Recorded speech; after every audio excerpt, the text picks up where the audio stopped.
दोस्त आज के शुरू करছি ভয়েস চেঞ্জ। ভয়েস চেঞ্জ করতে গেলে প্রথমে আমাকে জানতে হবে ভয়েস কয় প্রকার। ভয়েস দুই প্রকার। প্রথমটা হচ্ছে অ্যাক্টিভ ভয়েস আর দ্বিতীয়টা হচ্ছে passive voice. Active voice passive voice, তাহলে ভয়েস দুই প্রকার, অ্যাক্টিভ ভয়েস প্যাসিভ ভয়েস। আমরা এখন যেটা করব সেটা হচ্ছে কি না, অ্যাক্টিভ ভয়েস থেকে প্যাসিভ ভয়েসে কিভাবে চেঞ্জ করা হয় সেটা আমরা নিয়ম শিখব। তাহলে আমরা প্রথমে করব অ্যাসার্টিভ সেন্টেন্সের ভয়েস চেঞ্জ। অ্যাসার্টিভ সেন্টেন্স কীরকম হয়? প্রথমে সাবজেক্ট থাকবে, তারপরে ভার্ব থাকবে, তারপর আদার্স থাকবে, তখন এটাকে বলা হয় অ্যাসার্টিভ সেন্টেন্স। যদি আমি এই ভার্বকে যদি আমি ভাঙি, তাহলে ভার্বকে আবার দুভাগে ভাগ করা যায়, হেল্পিং ভার্ব আবার মেইন ভার্ব। তার মানে দাঁড়ালো কি অ্যাসার্টিভ সেন্টেন্সে প্রথমে সাবজেক্ট থাকবে, তারপরে একটা হেল্পিং ভার্ব থাকবে, তারপর মেইন ভার্ব থাকবে, তারপরে আদার্স থাকবে। এটা হচ্ছে অ্যাসার্টিভ সেন্টেন্সের গঠন। এবারে কোনো কোনো সেন্টেন্সের ক্ষেত্রে কী হয়, সাবজেক্ট থাকে, হেল্পিং ভার্ব একটা নয়, পরপর দুটো হেল্পিং ভার্ব থাকে, তারপর মেন ভার্ব থাকে, তারপর আদার্স থাকে। এটাও অ্যাসার্টিভ সেন্টেন্স। তাহলে আমরা জানলাম অ্যাসার্টিভ সেন্টেন্স তিন রকমের গঠন হবে। প্রথমে সাবজেক্ট, তারপরে ভার্ব, তারপরে আদার্স। অ্যাসার্টিভ সেন্টেন্সের এক নম্বর গঠন। অ্যাসার্টিভ সেন্টেন্সের দু নম্বর গঠন কি, সাবজেক্ট, হেল্পিং ভার্ব থাকতে পারে, মেন ভার্ব থাকতে পারে, আদার্স থাকবে, দিয়ে ফুল স্টপ লাস্টে বসবে, সেটাও অ্যাসার্টিভ সেন্টেন্স। তিন নম্বর সাবজেক্ট, হেল্পিং ভার্ব যে সেন্টেন্সে দুটো আছে, তখন helping verb plus main verb plus others. তাহলে অ্যাসার্টিভ সেন্টেন্স চিনবে কি করে? দেখো, প্রথমে সাবজেক্ট থাকবে, তাহলে সাবজেক্ট দিয়ে শুরু হলে তখন সেটা অ্যাসার্টিভ সেন্টেন্স। এখন যদি বলি সাবজেক্ট বলতে, সাবজেক্ট কোনো নাউন হতে পারে, সাবজেক্ট কোনো প্রোনাউন হতে পারে, সাবজেক্ট কোনো ফ্রেজ হতে পারে, সাবজেক্ট কোনো ক্লজ হতে পারে। তো এক নম্বরে নাউন দিয়ে শুরু হতে পারে, মানে রাম থাকতে পারে, রাম শ্যাম যদু মধু। প্রোনাউন দিয়ে শুরু হতে পারে, মানে হি থাকতে পারে। ফ্রেজ দিয়ে শুরু হতে পারে, ক্লজ দিয়ে শুরু হতে পারে। ফ্রেজ ক্লজ এখন করাবো না, তাহলে গুলিয়ে যাবে মাথা। তাহলে মোটামুটি প্রথমে যদি কোনো নাউন, প্রোনাউন, ফ্রেজ, ক্লজ, মানে রাম দিয়ে শুরু হয়েছে, সাবজেক্ট দিয়ে শুরু হয়েছে, তার মানে এটা অ্যাসার্টিভ সেন্টেন্স। হি দিয়ে শুরু হয়েছে, অ্যাসার্টিভ সেন্টেন্স। সি দিয়ে শুরু হয়েছে, অ্যাসার্টিভ সেন্টেন্স। দ্য বুক দিয়ে শুরু হয়েছে, অ্যাসার্টিভ সেন্টেন্স। এবারে দেখে নেব হেল্পিং ভার্ব কী হতে পারে। আমি যে বললাম হেল্পিং ভার্ব, দেখো হেল্পিং ভার্ব যেটা, সেটাকেই অক্সিলিয়ারি ভার্ব বলা হয়। Do verb helping verb, be verb একটা হেল্পিং ভার্ব, আবার হ্যাভ ভার্ব একটা হেল্পিং ভার্ব, এছাড়া মোডাল ভার্বগুলো হচ্ছে হেল্পিং ভার্ব। তো এক একটা করে দেখে নেব। ডু ভার্ব, তো প্রথমে দেখো ডু। যখন ডু হেল্পিং ভার্ব হিসেবে ব্যবহার হবে, তখন ডু ব্যবহার হতে পারে, আবার ডাজ ব্যবহার হতে পারে, আবার ডিড ব্যবহার হতে পারে।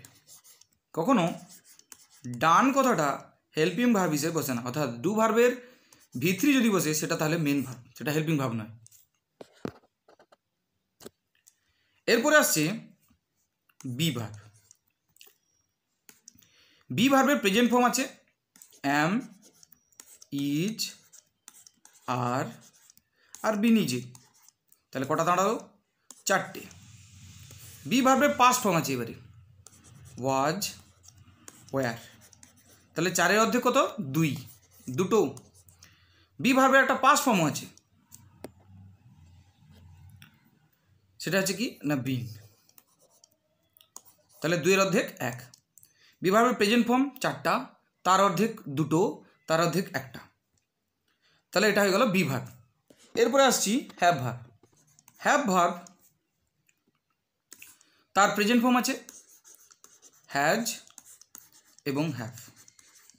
তার পাস্ট ফর্ম আছে, এখানে কটা থাকলো দুটো, তাহলে পাস্ট ফর্ম হবে একটা, তার অর্ধেক হ্যাড, একটা হয়ে গেল। তার পাস্ট পার্টিসিপল ফর্ম আছে, তাহলে একের অর্ধেক কত হাফ, নিশ্চয়ই হাফটা হবে না, তাহলে একটা কমসে কম হতে হবে। তাহলে এগুলো হচ্ছে হেল্পিং ভার্ব। কোনটা? এই যে am, is, are, be, was, were, তারপরে বিন। হ্যাভ ভার্বের মধ্যে হ্যাজ, হ্যাভ, হ্যাড, হ্যাড।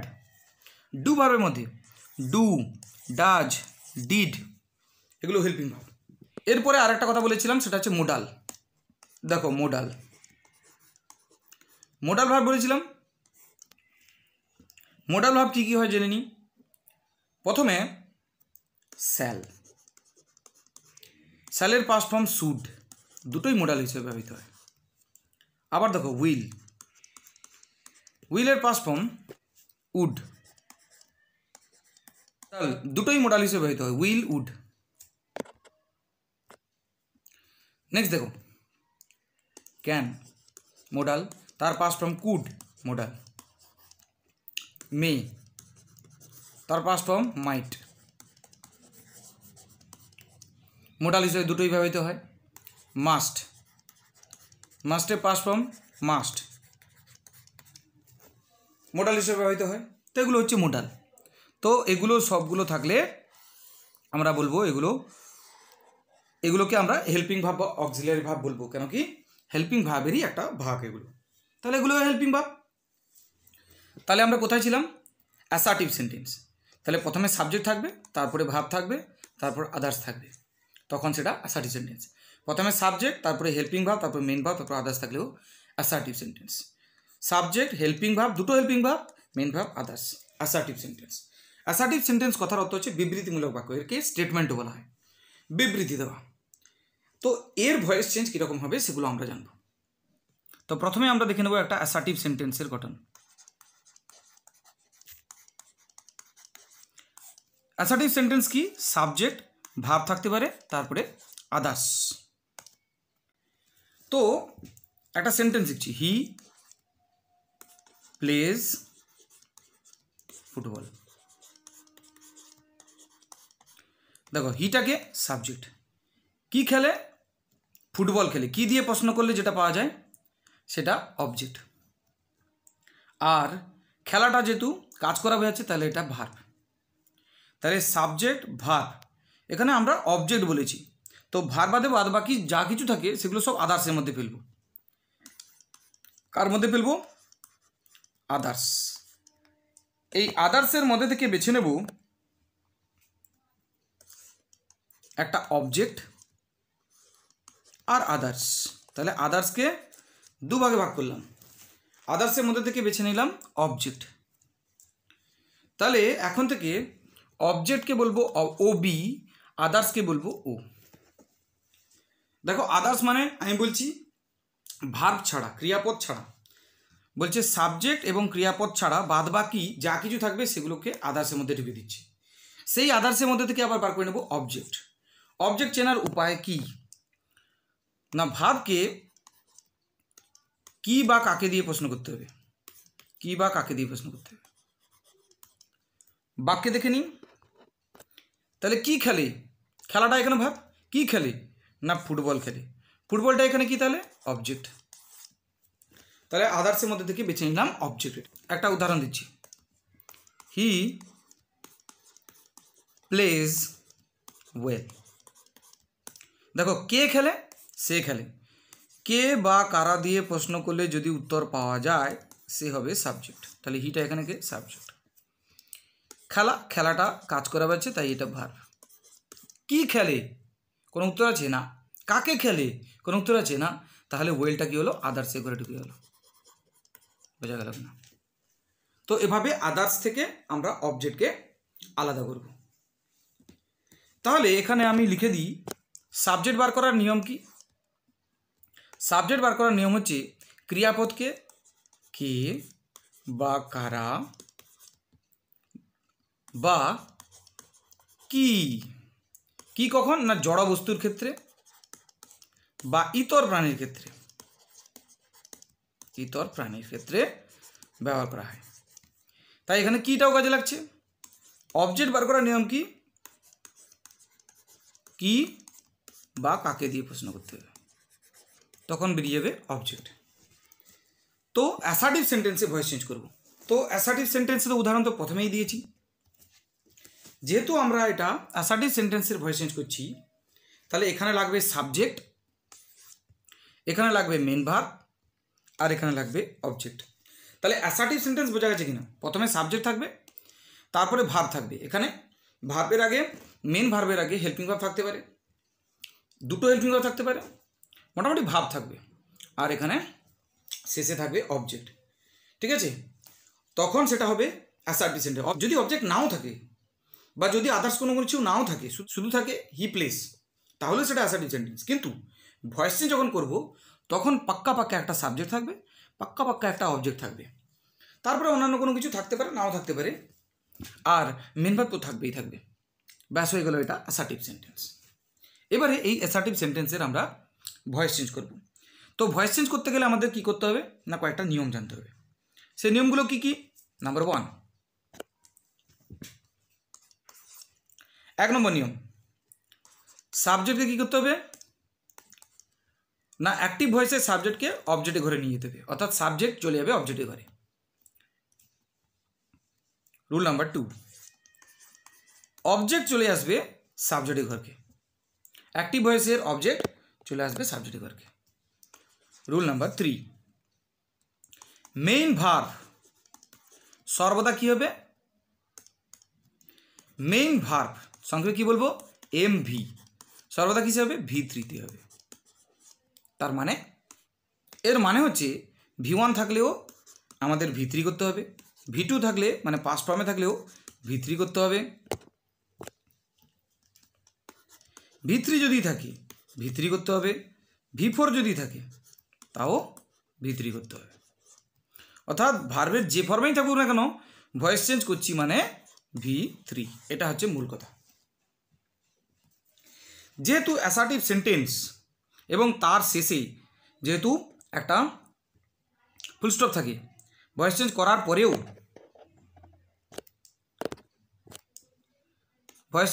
পরেও তাহলে ফুল স্টপ দিতে হবে, পাংচুয়েশন মার্ক। তাহলে রুল নাম্বার 4 হচ্ছে পাংচুয়েশন মার্ক, ফুল স্টপ বসবে। প্যাসিভ ভয়েসে যে সাবজেক্ট, অ্যাক্টিভ ভয়েসের যে সাবজেক্টটা প্যাসিভ ভয়েসের ঘরে এসে অবজেক্টের ঘরে বসলো, তার আগে সাধারণত বাই প্রিপোজিশন বসে, তবে সব সময় না, কিছু কিছু করতে ব্যতিক্রম আছে। ঠিক আছে? রুল নাম্বার 6, সাবজেক্ট থেকে অবজেক্ট করার সময় নাউন অপরিহিত থাকবে, অর্থাৎ সাবজেক্টের ঘরে যদি নাউন থাকে অবজেক্টের ঘরে সেই নাউনটা সেম থাকবে। মানে এখানে যদি রাম থাকে অবজেক্টের ঘরে গেলে রাম হবে। তার মানে যদি এখানে থাকে সীতা, সে অবজেক্টের ঘরে গেলেও সীতা হবে। বোঝা গেল কিনা? রুল নাম্বার 7, যদি থাকে সাবজেক্টের ঘরে কোনো প্রোনাউন, তাহলে অবজেক্টের ঘর গেলে সে কিন্তু পাল্টে যাবে। মানে ধরে নাও সাবজেক্টের ঘরে কোনো প্রোনাউন আছে, সে অবজেক্টের ঘর যাবে, মানে নিজের শ্বশুর বাড়ি যাবে। এখন বাড়িতে যে জামা প্যান্ট পরে, যে পোশাক পরে, সেটা নিশ্চয়ই শ্বশুর বাড়িতে পরে যাবে না। তাই ধরো আই একটা প্রোনাউন, সে যখন শ্বশুর বাড়ি যাবে তার ড্রেস হয়ে যাবে মি, নতুন ড্রেস কি মি। তার মানে আই শ্বশুর বাড়ি গেলে পাল্টে কী হয়ে যাবে মি। কিন্তু যখন আবার নিজের ঘরে ফিরে আসবে, অর্থাৎ অবজেক্ট থেকে যখন সাবজেক্টের ঘরে ফিরে আসবে কোনোভাবে, অর্থাৎ অবজেক্টে যদি মি থাকে তখন তাকে সাবজেক্টের ঘরে আসতে হবে, তখন কিন্তু আবার সেই জামা প্যান্টগুলো খুলে দিবে, মানে সেই পুরনো জামা প্যান্ট পরে নেবে যেটা পরে সে বাজারে আড্ডা দিতে বেরোয়, তখন মি আবার হয়ে যাবে আই। ঠিক একইভাবে উই শ্বশুরবাড়ি গেলে কী হবে আস, কিন্তু আস যখন আবার সাবজেক্টের ঘরে ফিরে আসবে কোনোভাবে, তাহলে সেটা হয়ে যাবে উই। ইউ একদম সর্বদা ব্র্যান্ডেড জামা কাপড় পরে থাকে, তাই শ্বশুরবাড়ি গেলেও সেই ইউ থাকে, ফিরে এলেও ইউ থাকবে, তাহলে ইউর কোনো চেঞ্জ নেই। নেক্সট আছে হি। হি থেকে কি হয় হিম। নেক্সট হচ্ছে সি, সি থেকে কি হবে হার। নেক্সট আছে ইট, ইট থাকলে কি হবে ইটি থাকবে। নেক্সট আছে দে, দে থাকলে কি হবে দেম। তাহলে বলো তো রাহুল থাকলে কি হবে, দেখো রাহুল তো নাউন, তাহলে ও কিন্তু অবজেক্টে ঘর গেলে রাহুলই হবে। ঠিক আছে। রিম্পা বলো দেখি মেয়েটা, যদি অবজেক্টে ঘরে যায় রিম্পাই থাকবে।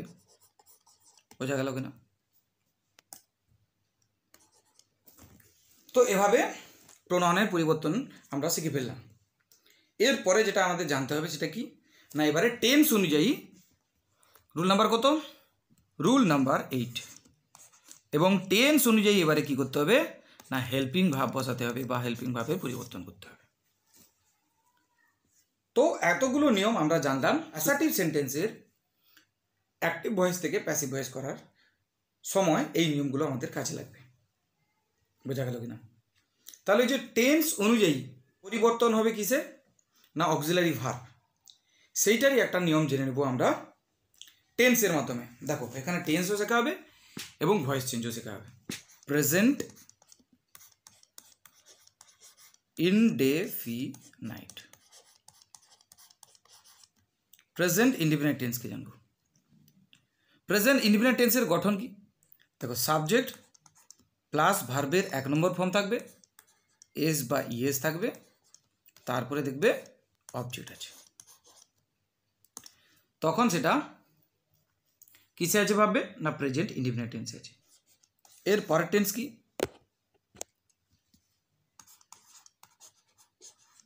Present continuous.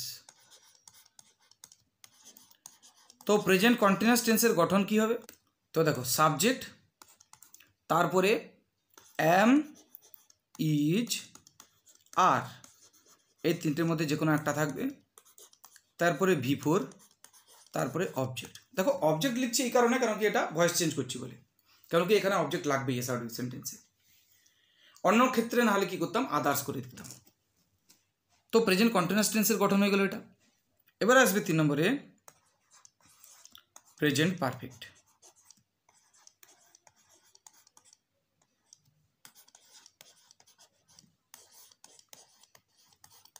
প্রেজেন্ট পারফেক্টের গঠন কি, দেখো সাবজেক্ট থাকবে,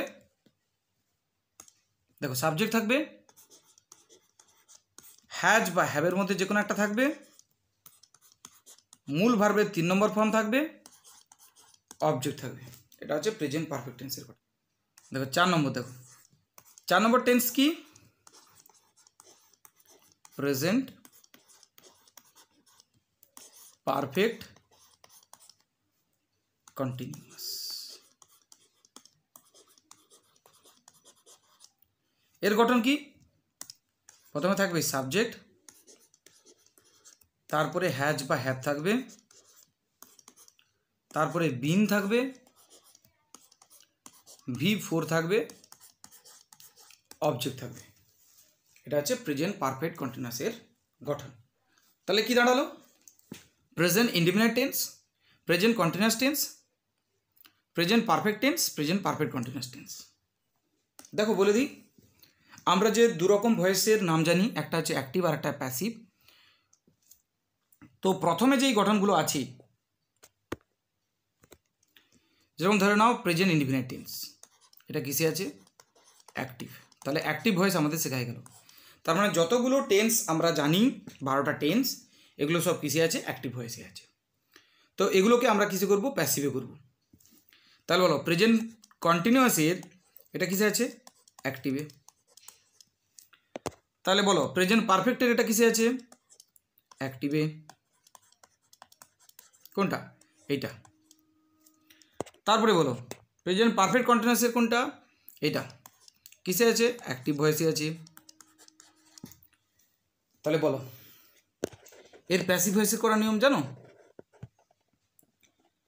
এর প্যাসিভ ভয়েস করতে গেলে কি করতে হবে আমাদের ধরে নিতে হবে। তো মনে করে নাও present indefinite, present continuous, present perfect continuous, এটা 4 ভাই। তো এই 4 ভাইয়ের মাঝখানে প্রথমে যে প্রথম 2 ভাই আর দ্বিতীয় 2 ভাইয়ের মধ্যে ঝগড়া হয়ে গেছে, তাই তারা কি করছে না আমিনকে ডেকে জরিপ করে এখানে বেড়া তৈরি করে দিয়েছে 2 ভাই। তাহলে বলো প্রথম 2 ভাইয়ের মধ্যে দ্বিতীয় 2 ভাইয়ের কোনো মিল থাকবে, তাদের সঙ্গে কোনো কথাবার্তা হবে না? হবে না, কোনো কথাবার্তা হবে না বাবু, ঝগড়াঝাটি হয়ে গেছে। এবারে দেখো প্রেজেন্ট ইনডিফিনাইট যে টেন্স, যদি তার কোনো কিছু দরকার পড়ে কার বাড়ি যাবে? এই প্রেজেন্ট কন্টিনিউয়াসের বাড়ি আসবে। প্রেজেন্ট পারফেক্ট বা এই যে প্রেজেন্ট পারফেক্ট কন্টিনিউয়াস এদের বাড়ি যাবে? কোনো দিন যাবে না। তাহলে সম্পর্ক এই 2 ভাইয়ের মধ্যে প্রেজেন্ট ইনডিফিনাইট আর প্রেজেন্ট কন্টিনিউয়াসের মধ্যে আছে। এবারে মনে করো নিয়ম কি পড়েছি আমরা? নিয়ম পড়েছিলাম যে অবজেক্টটা চলে আসবে সাবজেক্টের ঘরে। আমরা নিয়মে কি জেনেছিলাম? অবজেক্টটা চলে আসবে সাবজেক্টের ঘরে, তাহলে এখানে বসে যাবে। তাহলে বলো সাবজেক্টটা কার করতে যাবে? সাবজেক্টটা যাবে সবার লাস্টেই, দিয়ে এখানে বসবে। বলো তারপরে কি বলেছিলাম না, যে অ্যাক্টিভ ভয়েসের সাবজেক্টটা যখন প্যাসিভ ভয়েসে এখানে এসে বসবেই তার আগে একটা সাধারণত বাই প্রিপোজিশন বসে, তাই বাই বসে গেল। তারপর কি বলেছিলাম মূল ভার্ব যাই থাকুক না কেন V1 V2 V3 V4 সেটা হবে কিসে? V3তে হবে।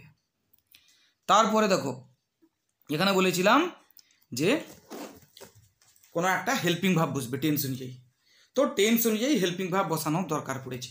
কার বাড়ি যাবে বলো তো? যাবে প্রেজেন্ট কন্টিনিউয়াসের বাড়ি। কেন কি প্রেজেন্ট কন্টিনিউয়াস বাদে বাকি দুজনের সঙ্গে তাদের ঝগড়া হয়েছে, তো তার বাড়িতে গিয়ে বলছে প্রেজেন্ট কন্টিনিউয়াস তো আমাকে একটা হেল্পিং ভার্ব দাও তো কিছু। বলছে কী হবে? আরে আমি ভয়েস চেঞ্জ করব। বলছে দেখ ভাই আমার বাড়িতে এম ইজ আর এই 3টে হেল্পিং ভার্ব আছে। তো সে কী করলো, সেগুলো নিয়ে চলে গিয়ে তার বাড়িতে বসিয়ে দিল এম ইজ আর। তাহলে বলো মনে রাখতে সুবিধা হবে কি না? যদি ভুলে যাও যে কোনটা প্রেজেন্ট ইনডিফিনাইট টেন্সের হেল্পিং ভার্ব কোনটা বসবে, তাহলে মনে করবে কাকে না প্রেজেন্ট কন্টিনিউয়াসের ঘরে হেল্পিং ভার্ব কী ছিল সেইটাই নিয়ে এসেছিল। তাহলে আমরা নিয়ম পেয়ে গেলাম। এবার শেষে কী বসবে? Full stop. তাহলে নিয়মটা পেয়ে গেলাম কি না এটা প্যাসিভে। তাহলে বলো তো প্রেজেন্ট ইনডিফিনাইট টেন্সে ভয়েস চেঞ্জ করলে তার নিয়ম কি? প্রথমে কি থাকবে? প্রথমে অবজেক্ট থাকবে, তারপরে অ্যামিজার থাকবে, তারপর ভিতরি থাকবে, তারপর বাই থাকবে, তারপর সাবজেক্ট থাকবে। প্রেজেন্ট ইনডিফিনাইট টেন্সের ভয়েস চেঞ্জের নিয়ম। তো এবারে চলে যাই প্রেজেন্ট কন্টিনিউয়াসের বাড়িতে। দেখো প্রেজেন্ট কন্টিনিউয়াসের বাড়িতে পৌঁছে গেছি আমরা। তো সেখানে তারা ভয়েস চেঞ্জ শুরু করবে। তো প্রথম কি নিয়ম না অবজেক্টটা এখানে সামনে চলে আসবে, তারপরে কি সাবজেক্টটা এখানে লাস্টে আসবে, সবার লাস্টে। শেষে ফুল স্টপ বসে যাবে। সাবজেক্টের আগে বাই প্রিপোজিশন বসবে, তার আগে মূল ভাব যাই থাকুক না কেন V4 থাকুক, V3 থাকুক, V2 থাকুক, V1 থাকুক, বসবে V3। তারপরে দেখো এবারে হেল্পিং ভার্ব বসানোর পালা। ওর বাড়িতে হেল্পিং ভার্ব কী ছিল? অ্যামিজার বসিয়ে দিয়েছি। এম ইজ আর বসিয়ে দিয়েছি। এবারে কি হয়েছে না প্রেজেন্ট কন্টিনিউয়াস বিকেলবেলা একদিন কি হয়েছে প্রেজেন্ট ইনডিফিনাইটের বাড়িতে গেছে। তো তাদের বাড়িতে যখন গিয়ে দেখি তাদের বাড়িতে ভয়েস চেঞ্জ করেছে same object am is are V3 by subject, আর এর বাড়িতেও object am is are V3 by subject. বলছে আমার বাড়ি থেকে নিয়ে একই হয়ে গেল, কি করে সম্ভব? তাহলে আমার বাড়িতে এক্সট্রা কিছু একটা দিতে হবে। কি দেবে না এক্সট্রা দেবে, যেহেতু কন্টিনিউয়াস তাহলে বিং বসিয়ে দিল। কি বসিয়ে দিল? বিং। হয়ে গেল প্রেজেন্ট কন্টিনিউয়াসের ভয়েস চেঞ্জ। কিসে হলো এটা? তাহলে দাঁড়ালো না এটা দাঁড়ালো প্যাসিভে। কিসে? প্যাসিভ। বুঝতে পারলে কিনা? তাহলে আমরা দেখে নেব প্রেজেন্ট কন্টিনিউয়াস আর প্রেজেন্ট ইনডিফিনাইটের মধ্যে সামান্য পার্থক্য। এখানেও প্রথমে কী হয়েছে সাবজেক্টটা অবজেক্টে ঘরে গেছে, অবজেক্টটা সাবজেক্টে ঘরে এসছে, তার আগে বাই এখানে সাবজেক্টের আগে বাই প্রিপোজিশন বসছে V3 হয়েছে এবং তার আগে অ্যামিজার বসছে। এখানে খালি সেম আছে বিংটা এক্সট্রা বসছে, ব্যাস হয়ে গেল প্রেজেন্ট কন্টিনিউয়াস। এবারে দেখো প্রেজেন্ট পারফেক্ট চেঞ্জ করবে।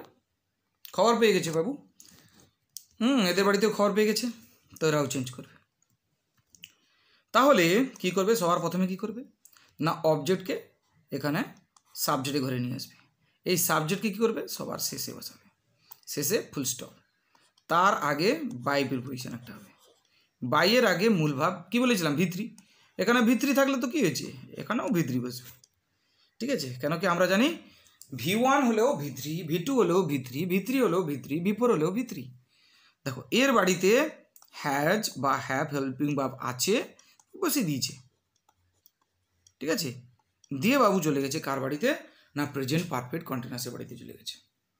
প্রেজেন্ট পারফেক্ট কন্টিনিউয়াসের বাড়িতে গিয়ে বলছে present perfect continuous, present perfect continuous, তোমার বাড়িতে কিছু হেল্পিং ভার্ব আছে যেটাতে আমি ভয়েস চেঞ্জ করব?